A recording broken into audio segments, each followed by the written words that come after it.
양자역학은 불확정성 원리를 통해 빈 공간의 의미를 바꿔놓았다.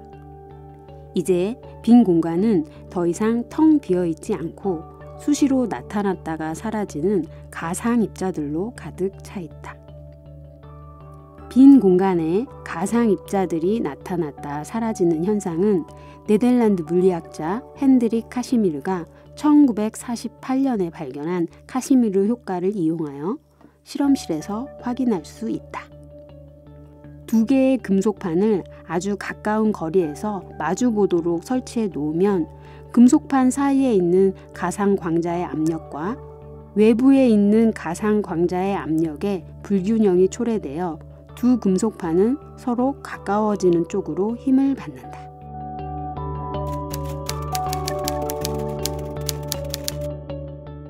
오늘의 문장은 짐 베것의 퀀텀 스토리의 한 구절입니다. 퀀텀 스토리는 양자역학의 태동부터 100년간의 흐름을 살펴볼 수 있는 양자역학 100년사입니다. 양자역학을 공부하고자 하는 분들은 꼭 읽어야 할 입문서이지요. 양자역학은 이 세상이 어떻게 지금과 같은 모습으로 존재하고 있는지 파고들 수 있는 좋은 관문입니다.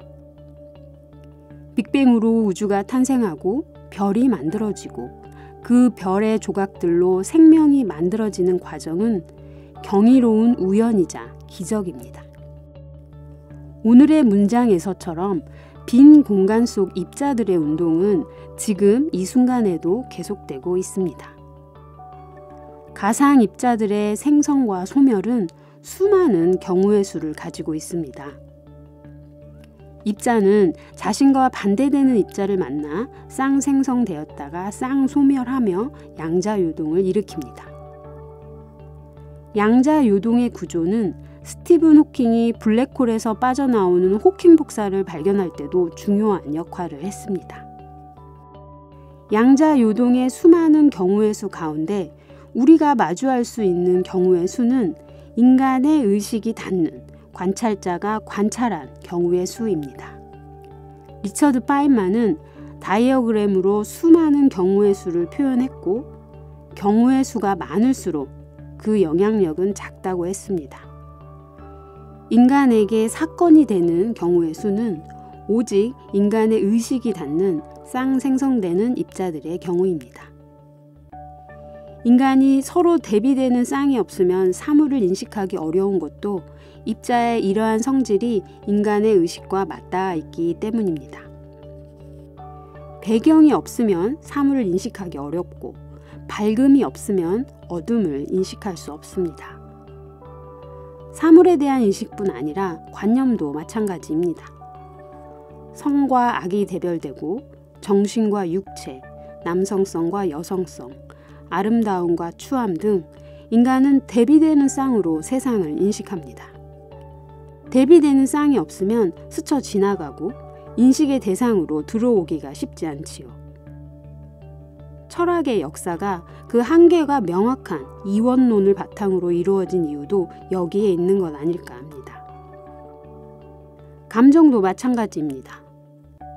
슬픔은 기쁨과 한 쌍이고 사랑과 증오, 행복과 불행도 짝을 지어 서로를 드러내줍니다. 쌍이라고 표현하지만 이들은 한 덩어리입니다.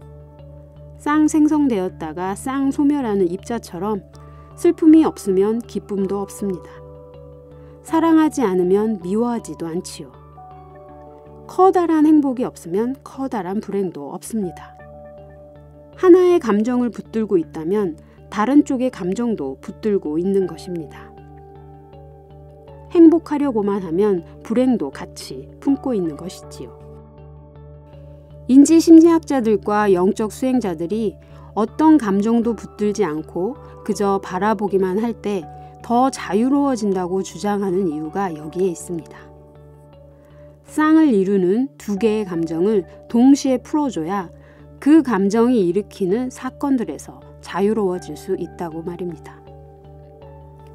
감정 수학과 양자역학이 이렇게 만나고 있습니다. 쌍을 이루는 감정과 관념은 에너지가 크고 반대되는 입자의 힘도 함께 키우게 됩니다. 인류는 지금까지 이런 방식으로 세상을 인식하는 것이 가장 쉽고 간편했을 것입니다. 하지만 양자역학의 불확정성이 보여주는 방식은 여기가 끝이 아닐 것입니다. 사건이 된 경우의 수 말고도 관찰되지 않는 수많은 경우의 수에 시선을 돌려볼 수 있습니다. 최근에는 이원론적 관점을 폐기하고 다양한 관점주의를 택하고자 하는 움직임이 많습니다. 인간의 의식이, 관찰자의 시선이 다른 경우의 수에 주목하거나 다양한 스펙트럼을 모두 고려하게 될 때 과학은 또 다른 발견을 하게 될 것입니다. 앞으로의 과학은 세상을 고정된 상태로 보지 않고 새롭게 창조해 가면서 계속해서 새로운 법칙을 발견하게 될 것입니다.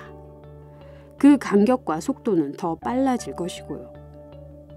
입자들이 상호작용하고 있듯이 우리도 세상과 상호작용하며 끊임없이 변화를 추구하고 탐구를 지속해 나가야 합니다. 찰나를 살다 간다지만 찰나는 영원과 쌍을 이루고 있습니다. 잊지 말아야 할 것은 세상은 내가 발견하는 대로 펼쳐지는 거대한 양자장이라는 사실입니다. 오늘도 변화를 이끌어내는 하루가 되길 바랍니다.